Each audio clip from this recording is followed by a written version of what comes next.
इसकी विशेषताएं ये है कि स्पीड में क्या था, अधिक तेज था, आकार में छोटा हो चुका था, डेटा भी स्टोर ज्यादा कर सकता था, इसका रेट भी क्या हो चुका था, कम हो चुका था, और ये इलेक्ट्रिसिटी भी कम यूज करता था।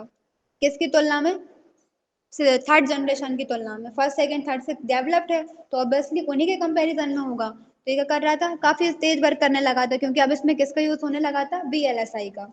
जिनके द्वारा क्या हो रहा था, काफी सारे जो इंटीग्रेटेड सर्किट थे वो साथ में वर्क कर रहे थे, और साथ में वर्क करने से उसकी स्पीड तेज हो गई थी।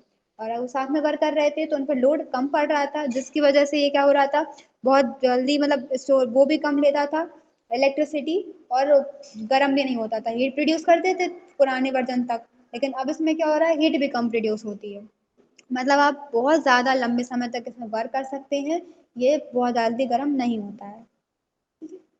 वो वाले क्या होते थे, फर्स्ट सेकंड में अगर आप उसमें ज़्यादा टाइम तक वर्क कर रहे हैं और अगर वो बहुत ज़्यादा गर्म हो चुका है, तो एक चांस रहता था उसके ब्लास्ट होने का, और दूसरा रहता था कि वो बंद हो जाता था अपने आप, वो बंद हो गया, आप उसमें कुछ वर्क कर रहे हैं, आप उसे सेव नहीं कर पाए, तो वो मेहनत वेस्ट हो जाती थी लगभग। फिफ्थ जनरेशन ऑफ कंप्यूटर कहाँ से स्टार्ट हुए, 1985 से स्टार्ट हुए हैं, आने वाले फ्यूचर तक चलेंगे, जब तक सिक्स जनरेशन नहीं आ जाती। ये क्या होते थे, गति में मतलब स्पीड में बहुत सुपर फास्ट होते थे, ये एक ही समय में दो से अधिक काम करने में सक्षम रहते थे, यानी एबल होते थे कि एक से ज्यादा काम कर सकते थे। इसमें कुछ मल्टीमीडिया भी यूज होने लगे, यानी कि जैसे कि साउंड आ गया, ग्राफिक्स आ गई, पिक्चर्स आ गए, आप टेक्स्ट यूज कर सकते हैं इसमें। हाई लेवल लैंग्वेज जो थी, जैसे कि सी हो गई, C++ हो गई, जावा वगैरह हो गई, ये हाई लेवल लैंग्वेज इसमें यूज होने लगी। और इन्हीं कंप्यूटर्स को हम बायोलॉजिकल कंप्यूटर से बोलते हैं। ये किस लिए बोलते हैं, क्योंकि हम इन्हें मेडिकल फील्ड में यूज करते हैं।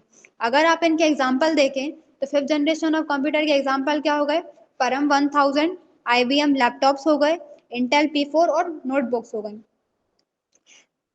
सीपीसीटी में एक क्वेश्चन आता है, एक सीपीसीटी में आता है, और साथ में बेसिक में एक क्वेश्चन आता है कि जो एडवांस लेवल का जो कंप्यूटर है फिफ्थ जनरेशन का, फिफ्थ जनरेशन उसमें मेंशन नहीं करते हैं, केवल ये करते हैं एग्जांपल दे दिए आपको, सारे कंप्यूटर के एग्जांपल के नाम दे दिए चार, उसमें बोला है कि एडवांस लेवल का कौन सा है उसमें, तो उसमें ये मेन आंसर रहता है परम 1000, क्योंकि ये एडवांस लेवल का है, परम 1000।